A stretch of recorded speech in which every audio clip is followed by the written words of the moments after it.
Bonjour à tous, même si c'est pas la foule, c'est toujours agréable de voir du monde. Avant de commencer cette petite conférence sur le chauffage au Moyen-Âge et un peu avant, un peu est un doute euphémisme, je vais me présenter. Donc, je suis Guillaume Jacques, je suis ingénieur spécialiste en climatisation, chauffage et ventilation, pour le grand mot. J'ai fait 10 ans de bureau d'études en conception et maintenant je travaille avec des équipes d'exécution sur les chantiers. Donc le chauffage et la ventilation sont un peu mon domaine de compétences. Et je me suis dit qu'il serait bon, c'est de pouvoir découvrir un peu ce qu'était ce que c'était avant. Aujourd'hui, où on a l'électricité, on a le gaz qui est facilement disponible à tous, et de voir comment ça se passait avant. Comme nous sommes dans la forteresse de Montbazon, je me suis dit que le Moyen-Âge était une belle période, et enfin une période suffisamment pertinente pour s'arrêter, et je traiterai un peu de ce qu'était le chauffage avant le Moyen-Âge. Donc déjà, ce qu'il faut savoir, c'est que le chauffage pour l'être humain, ça a commencé tout simplement avec la domestication du feu. Beaucoup d'indices archéologiques, mais aussi contradictoires, situent la découverte du feu et la domestication du feu à moins 790 avant Jésus-Christ jusqu'à moins 50 avant Jésus-Christ. La domestication commence par l'utilisation du silex, comme la découverte du feu en frottant de bâtons. C'est un peu ça. Donc ainsi a commencé les premières tentatives de contrôle de son environnement par l'homme. Avoir chaud la nuit et en hiver. Voilà, tout simplement. Indirectement. Mes petites notes. Donc voilà, donc pendant très très longtemps, en fait, l'homme s'est cantonné à se chauffer avec des grands brasiers. Et au fur et à mesure que le temps a évolué, il est rentré dans des habitations, il s'est construit ses propres lieux de vie. Et il a développé un certain nombre de techniques. Des techniques qui ont été poussées très très loin, qui ont été perdues, puis retrouvées bien après. C'est un peu le rythme de la découverte de l'homme. Donc les premières techniques étaient le simple feu de camp, ou le feu dans la grotte, si on peut caricaturer un peu ce qu'était l'homme au départ. Et puis après, au vu des différentes découvertes et surtout des déconvenus qu'il a pu avoir, il a développé différentes techniques. Les premières réelles techniques de chauffage développées, et vraiment avancées, qu'on a pu relever en archéologie, se situent à l'époque gallo-romaine, où en fait l'homme avait développé l'hypocauste, qui était en fait une technique un peu l'ancêtre du chauffage central. Ça a été développé et découvert par les Grecs et développé par les Romains ultérieurement. Donc l'hypocauste, c'est très simple. C'est un grand foyer qui permet de pouvoir être alimenté assez simplement, délocalisé par rapport à la maison, mais à proximité, et un transfert de température et de chaleur qui se faisait soit via des murs creux, soit via le sol. Alors ce qu'il faut savoir, c'est que beaucoup de maisons gallo-romaines étaient surélevées d'une cinquantaine de centimètres par ce qu'on appelait des petites briques des petites briques en terre cuite, qu'on appelait des pilettes, pour être exact, et qui permettait ainsi, c'est de permettre excusez-moi de la répétition, qui permettait ainsi, c'est de faciliter le transfert d'air pour pouvoir avoir le premier chauffage au sol. Excusez-moi. Le premier chauffage au sol. Donc les pilettes permettaient donc de surélever la maison, la domus ou la veilae, selon la taille du bâtiment. Et permettait ainsi, c'est un transfert et une continuité de la chaleur à travers toute la maison pour le chauffage au sol. Ce qu'il faut savoir aussi, c'est que les Romains avaient aussi développé, c'est une technique de double mur, des petites briquettes, qui permettait aussi, c'est le transfert d'air via les murs, et ainsi la maison en hiver pouvait être chauffée. On avait un lieu qui était alimenté, alors par du bois ou par de la suie ou même de la houille, même si c'était pas très gallo-romain la houille, c'est plus dans le nord. Et ainsi la maison était chauffée. Une autre technique qui existait à l'époque, c'était le brasero. Alors, le brasero était certes plus simple, plus mobile, mais beaucoup plus dangereux que l'hypocauste. Parce que en fait, le brasero, c'est un récipient qui reçoit tout ce qui est les braises, tout le terme brasero. Mais bien souvent, une chute malencontreuse, une mauvaise manipulation pouvait engendrer une catastrophe assez rapidement maîtrisée, à savoir la maison qui disparaissait. Donc voilà. Donc l'hypocauste était composé de différents éléments. On avait le praefurnium, qui était donc le lieu où brûlait le foyer qui était la source de chaleur du bâtiment. On avait donc l'hypocauste qui était l'ensemble et la partie surélevée, les pilettes. La technique de mur chauffant faisait appel à des tubuli, qui étaient donc des briquettes en terre cuite, et ça permettait ainsi de chauffer la maison. Et il s'inquiète aussi. Et aussi les thermes, puisque les Romains étaient très friands des thermes. Suite à tout cela, la population a évolué, la civilisation a évolué, et bien qu'on va faire un certain gap historique en allant directement au Moyen-Âge, beaucoup de ces techniques en fait ont disparu. Le Moyen-Âge, baptisé les siècles de l'obscurantisme, ont démontré une certaine régression sur beaucoup de domaines, et notamment celui du chauffage.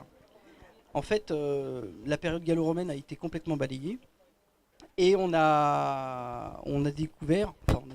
revenu un peu sur la technique pas du brasero, mais de la grande flambée pour pouvoir chauffer. Alors il existait globalement deux grands mouvements, qui étaient le château, où là on avait un châtelain qui avait une pièce principale avec une grande cheminée où il faisait des grandes flambées. Ils avaient mis en place comment on appelle ça, des tentures qui avaient plus une fonction d'étanchéité thermique et d'humidité, enfin de protection contre l'humidité, que de parement des pièces. Globalement, on avait réduit quand même le chauffage à sa plus simple expression, et aussi à sa moins, comment dirais-je, perfectibilité, c'est pas le terme que je cherche, c'était vraiment le système le moins avec un rendement le moins intéressant. Donc ça, c'était la partie du châtelain. D'autres actions se faisaient pour pouvoir chauffer, c'est le château. On avait un officier qui était dédié à à la mise en place de paille au sol pour pouvoir aussi garder la chaleur et éviter qu'elle disparaisse via les sols. Mais on avait vraiment, c'est une expression assez basique de ce que pouvait être le chauffage. À l'époque, et à la différence d'aujourd'hui, les gens s'habillaient chaudement, mais vraiment chaudement. En hiver, il faisait très froid, donc les gens étaient aussi bien habillés chaudement à l'extérieur comme à l'intérieur.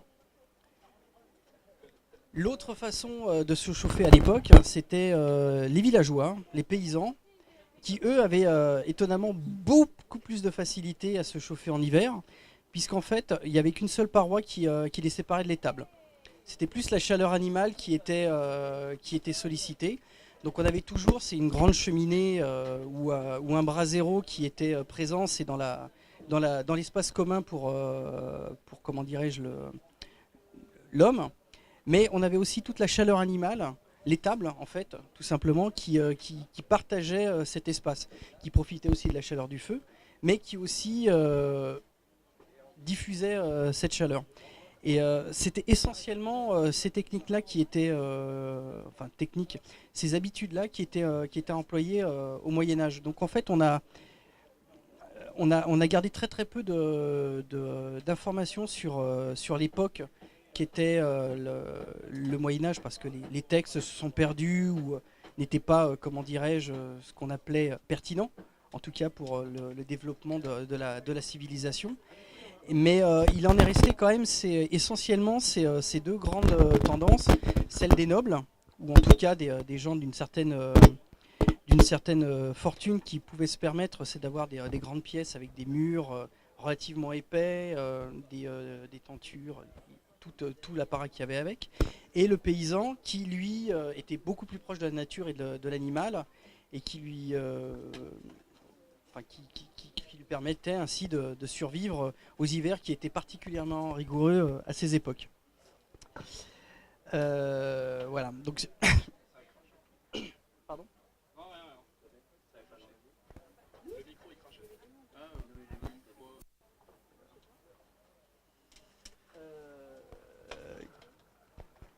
Donc ces techniques étaient bien que rudimentaires, ont perduré pendant vraiment très très très très longtemps, jusqu'à la période de la Renaissance, où d'autres systèmes se sont développés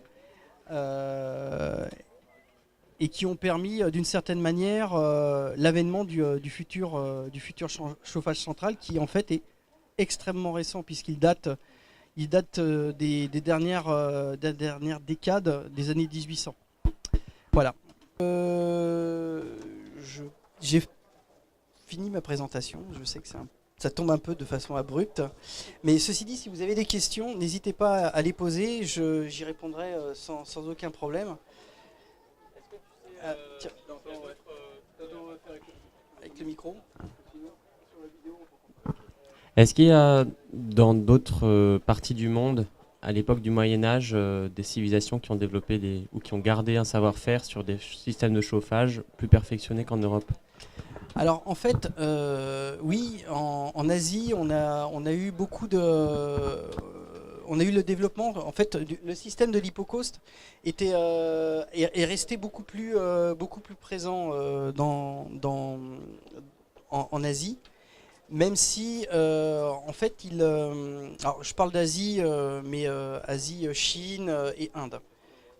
Donc, eux, ils étaient beaucoup moins sujets, enfin, en tout cas pour l'Inde, étaient beaucoup moins sujets aux différences de température que nous avons qu'on a pu avoir à l'époque. Donc, c'est plus la Chine du Nord. Bon, je parle pas de la Mongolie. Je redescends un peu sur Beijing et Pékin, où là, on avait même quelques premiers débuts de tentatives de chauffage urbain. Mais en fait, toute cette période-là, on a gardé très très peu d'écrits. Et accessoirement, j'ai pas énormément étudié tous les développements qu'on a pu avoir en Asie. L'Empire du Milieu est resté pendant 1000 ans, donc ils étaient très, très développés techniquement, et culturellement. Mais ces techniques d'avoir un élément central de chauffage et une diffusion via des conduits tout simplement réalisés ou étaient très employés, puisque ça permettait d'avoir une chaleur douce et constante. Et surtout, on n'était pas, comment dirais-je, ennuyé par tout ce qui était fumée, odeur, et éventuellement ce qu'on pourrait basiquement appeler une pollution qui pouvait être nuisible. Parce que bien que ces systèmes étaient très performants, ils étaient aussi très énergivores. Quand je parle de foyer, ce sont des grandes brassées de bois qui étaient utilisées et qui alimentaient en permanence. Et qui nécessitaient, c'est à la fois une présence constante de domestiques ou d'esclaves selon la civilisation. Il a fallu attendre la machine à vapeur pour avoir des techniques de chauffage performantes, quoi. En fait, non. Le chauffage central est apparu très tardivement. Et d'ailleurs, il est apparu en Angleterre, où en fait c'est pas un lord, c'est un bourgeois, un très riche bourgeois, qui a développé le système du chauffage central avec d'autres fluides caloporteurs. Le fluide caloporteur à l'époque c'était l'air chaud qui circulait. Après ça a été l'eau.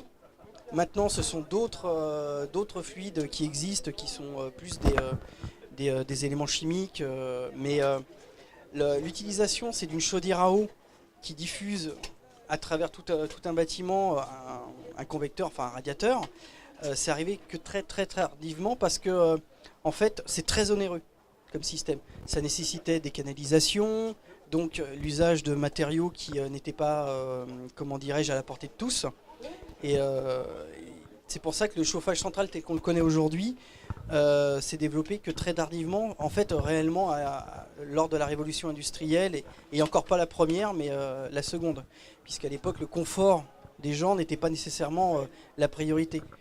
Je vois pendant les premières années pendant la première révolution industrielle, on voyait bien souvent c'était le poêle en fonte dans la pièce, qui était alimenté par soit les employés, soit de façon très généreuse l'employeur, et c'est tout.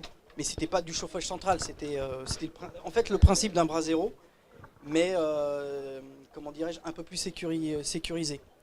En fait, ce qu'il faut savoir, c'est que les poêles, les premiers poêles qu'on a pu découvrir, c'était dans la région alsacienne. C'était des grands poêles qui étaient des espèces de grandes armoires en faïence. Décidément, je pense que... Si, j'ai parfaitement raison. Il faut hocher la tête. Ouais, j'ai vu ça. Et alors, le nom exact de ces grandes armoires qu'on a pu voir, c'est à la fois en Alsace, mais aussi sur le Saint-Empire. C'était des Kalenschuff, mais c'est des Kachloff. Voilà, autant pour moi. Et concrètement, c'était l'ancêtre du poêle. Avant le poêle en fonte, c'était le poêle en brique. C'était des éléments qui faisaient 2 mètres de haut par 1 mètre par 1 mètre, qui étaient alimentés donc en charbon du même titre, et qui chauffaient une pièce. Voilà. Donc si vous avez d'autres questions...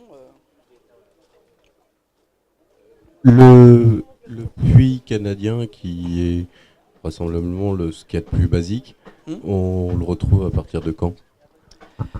Alors, le puits canadien, en fait, c'est un peu un dérivé de ce qu'était l'hypocauste, mais pour le coup, pour le rafraîchissement de la Villae ou de Mousse.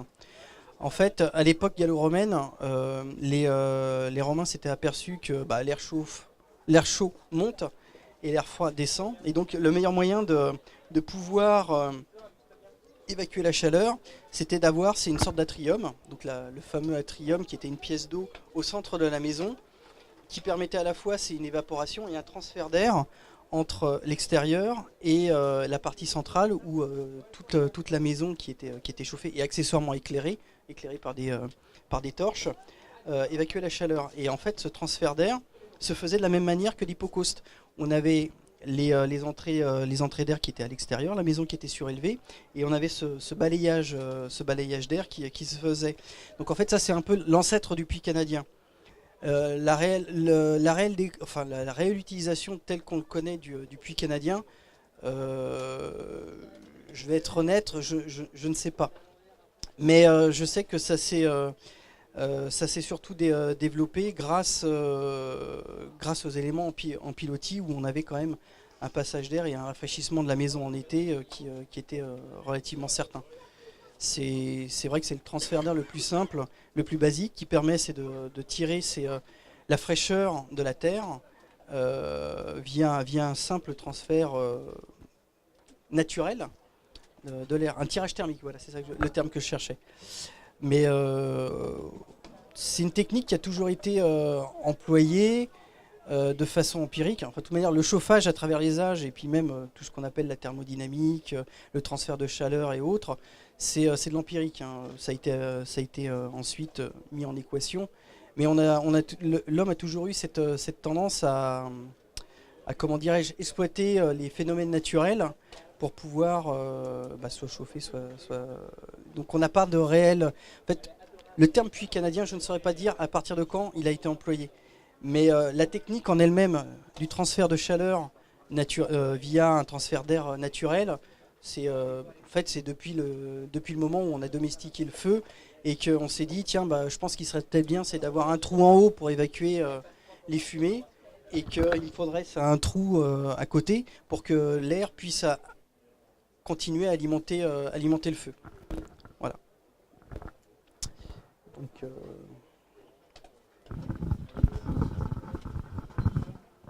Alors, moi, je me posais la question, justement, de l'utilisation de la géothermie. C'est-à-dire tout ce qui est source chaude, etc., qui, dans les parties les plus volcaniques, est quand même un élément central de la vie. Et à partir de... comment est-ce que ça a été utilisé et quelles sont les techniques qui ont découlé de ça et qui ont ensuite été reproduites? Alors en fait, le système du puits canadien, c'est de la géothermie naturelle. C'est aussi simple que ça. Donc le but du jeu de la géothermie, c'est soit de tirer la fraîcheur de la terre pour pouvoir rafraîchir. Dans une mesure beaucoup plus restreinte, c'est tirer de la chaleur. Mais pour tirer de la chaleur, il faut avoir une source chaude. En fait, la géothermie basique qu'on pourrait employer en tant que géothermie naturelle, c'est quand tu as une source chaude qui est à proximité. Là, tu exploites une sorte d'énergie naturelle. C'est pas comment dirais-je un foyer que tu alimentes, c'est un foyer qui est alimenté de façon naturelle. Ça, c'est la base de la géothermie. Aujourd'hui, la géothermie, c'est autre chose. C'est en effet, tu utilises en fait des énergies secondaires comme l'électricité pour pouvoir envoyer un fluide dans la terre, évacuer la chaleur ou capter cette chaleur et pouvoir la réinjecter dans ta maison. Ça, c'est beaucoup, beaucoup plus récent. En fait, ça vient réellement avec l'invention de ce qu'on appelle la climatisation. Et l'invention de la climatisation, c'est les années 40-50 à peine. Hein. C'est très, très, très, très récent. Hein. Bien que certains empereurs romains avaient déjà envisagé la climatisation, c'est-à-dire... j'ai une montagne qui est à quelques dizaines, voire centaines de kilomètres. Tiens, je vais ramener plein de neige. Et puis je vais mettre ça à un endroit stratégique dans la maison. Et puis l'eau qui va fondre, ça va rafraîchir la maison. Et l'eau qui va s'évaporer, ça c'est le phénomène tout simple de l'évaporation qui capte la chaleur, ça va rafraîchir la pièce. J'ai plus le nom de cet empereur romain qui avait en effet... par de fortes chaleurs, estimé que son palais était invivable, mais comme il ne voulait pas quitter son palais, avait ordonné à une centaine d'esclaves d'aller chercher des neiges qui étaient sur la montagne à proximité, l'Italie étant très escarpée quand on le souhaite. Et c'est comme ça qu'il avait en fait... initier le système de rafraîchissement de la maison. Mais ça restait quand même un système très avec un rendement qui avoisinait à peu près le 3%. Et donc mais la géothermie en fait est vraiment arrivée beaucoup plus tardivement, et le terme générique c'est vraiment transfert de chaleur avec la Terre. Mais c'est comme, il y a plein de systèmes qui existent, le puits canadien étant et le système de base comme je le disais tout à l'heure, mais aujourd'hui c'est plus une pompe à chaleur, donc un compresseur, un évaporateur, ce qu'on appelle un réfrigérateur tout simple, hein. C'est le système du réfrigérateur. Et au lieu d'avoir un échange directement avec l'air, tu as un échange avec la Terre qui a une capacité, une inertie qui est quand même plusieurs milliers de fois plus intéressante que l'air. Voilà. Anything, maybe? Bon. Bon, bah, je pense que si... Ah bah, allons-y. C'est un peu brouillon, j'en conviens, mais... Est-ce que des énergies fossiles étaient déjà utilisées au Moyen-Âge? Oui. Pétrole, charbon. Alors, le pétrole, non, mais l'huile, à la base. Les graisses animales, enfin, c'est pas vraiment comment dirais-je, de l'énergie fossile, mais le pétrole, et même dans l'Antiquité, en fait, l'huile qu'utilisaient certains Égyptiens, c'était presque du pétrole, pas dans le sens où on l'entend, mais c'est vrai, de l'huile épaisse. D'ailleurs, c'est pour ça que, en fait, ce qu'on appelait basiquement des lampes à huile, c'était ça. Mais on l'utilise. C'était fossile, tout à fait. On avait plusieurs types d'huile.